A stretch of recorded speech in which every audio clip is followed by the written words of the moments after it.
बिस्मिल्लाहिर्रहमानिर्रहीम।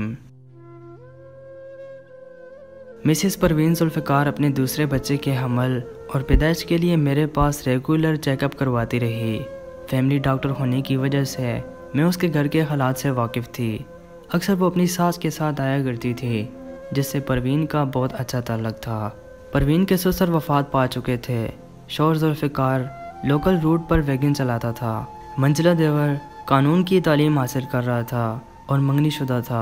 उससे छोटा देवर मिडिल के बाद पढ़ाई को खैराबाद कहकर छोटा सा ज़मींदार संभाल रहा था। नंद कोई नहीं थी। परवीन अपनी बड़ी बच्ची, जिसकी उम्र सिर्फ 2 साल थी, और दूसरे हमल के साथ शफीक सास और मोहब्बत करने वाले शौहर के साथ एक बहुत ही पुरसकून ज़िंदगी गुजार रही थी। ससुराल में खिदमत और हुस्न सलूक सबके दिलों पर हुकूमत कर रही थी। ज़िंदगी का वक़्त हुआ और वो मेरे पास आई। अल्लाह ताला ने उसे एक सेहतमंद बेटे से नवाजा। वक्त रुखसत मैंने इसे 7 रोज़ बाद दोबारा मुआयने के लिए आने की हिदायत की, लेकिन वो दोबारा नहीं आई। बहुत से ख़ानदान बच्चा पैदा हो जाने को एक आम चीज़ समझते हैं और उसके बाद मुआयने को एक गैर ज़रूरी मानते हैं और अगले हमल तक के लिए गायब हो जाते हैं। सो परवीन का ना आना भी एक ऐसा ही वाक़या समझ आया। कुछ अरसे बाद उसके किसी पड़ोसी ने मुझे उसके शौहर के कत्ल होने की इत्तला दी। सवारी बिठाने और किराया तय करने के तनाज़े पर फौरी इश्तिहाल में गोली चल जाने के बायस जुल्फ़िकार के सर में गोली लगी। जुल्फ़िकार उसी जगह पर ही जान की बाजी हार गया और वो दुख भी हुआ कि परवीन की बेवगी और उसके छोटे छोटे बच्चों की यतीमगी का ख्याल भी जहन में आया। इस सब के साथ साथ ये ख्याल भी आया कि अब दर दर की ठोकरें परवीन और इसके यतीम बच्चों का मुकद्दर बन जाएगी। कुछ अरसे तक परवीन मेरे जहन पर सवार ही रही, लेकिन वक्त की गिर ने इस याद को धुंधला दिया। तकरीबन 2 साल बाद एक दिन अचानक परवीन अपनी सास के साथ मेरे पास आई। वो इस उम्मीद से थी और पुरसकून लग रही थी। मुझे ख्याल गुजरा कि जुल्फ़िकार के कत्ल की खबर शायद किसी गलतफहमी का नतीजा हो। अब ये सवाल पूछते उलझन हो रही थी।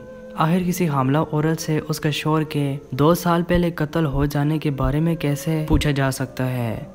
दवा की पर्ची लिखने लगी तो मिसेस परवीन जुल्फ़िकार के बजाय उसका नाम मिसेस इफ्तिखार लिखवा दिया गया।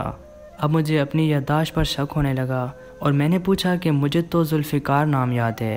एकदम परवीन और उसकी सास खामोश हो गए और उनकी आंखों आंसू से भर गई। सास रोती हुई उठकर ऑफिस से बाहर चली गई। तब परवीन ने बताया कि मेरा शौहर जुल्फ़िकार कत्ल हो गया था। तब मेरा बच्चा 7 दिन का था। मेरे मैके वाले मुझे साथ ले जाना चाहते थे, लेकिन मेरे बच्चों को जितनी इज्जत और मोहब्बत अपने दोयाल में मिल सकती थी, वो ननियाल में ना मिली। मैं तो तन्हा हो चुकी थी। अब बच्चों के लिए ज़िंदगी बसर करना थी, सो मैंने ससुराल में ही रहने का फैसला किया। इद्दत गुजरने के बाद मेरी सास ने मुझे और मेरे देवरों को बुलाया और उनके सामने मुझे कहा कि तुम मेरी बड़ी बहू हो और हमेशा बड़ी बेटी ही की तरह तुम्हें समझा है। मेरे ये दोनों बेटे हाजिर हैं। तुम जिसका नाम लोगी मैं उससे तुम्हारा निकाह करवा दूंगी। मैंने अपनी सास से कहा कि मेरा बच्चा छोटा है, मैं इसे दूध पिलाती हूँ। अभी मेरा गम भी ताज़ा है, मुझसे ऐसी कोई बात ना करें। वो सब चुप हो गए। जुल्फ़िकार की पहली बरसी के बाद यही सवाल दोबारा परवीन के सामने रखा गया। मंजिले देवर के दौरान तालीम में ही इसकी पसंद की मंगनी की जा चुकी थी। इस पसंदीदगी से परवीन वाकिफ़ थी। उसने कहा कि डॉक्टर साहब, मैंने तो बच्चों के लिए कुर्बानी देनी थी, बड़ा देवर क्या और छोटा क्या।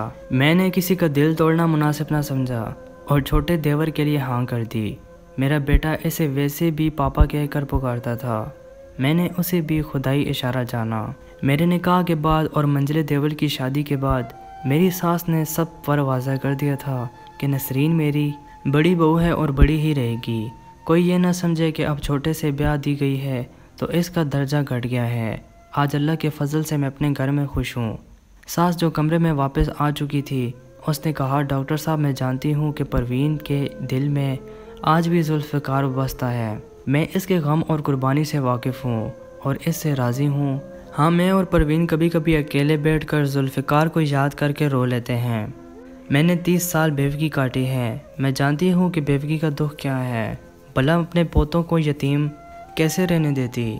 परवीन जवान है, इसकी कहीं और शादी हो जाती तो मेरे पोते रुल जाते। मेरे बेटों से ज़्यादा कोई इन बच्चों को अपना नहीं बना सकता था। चचा ही सही, लेकिन खून तो एक है ना।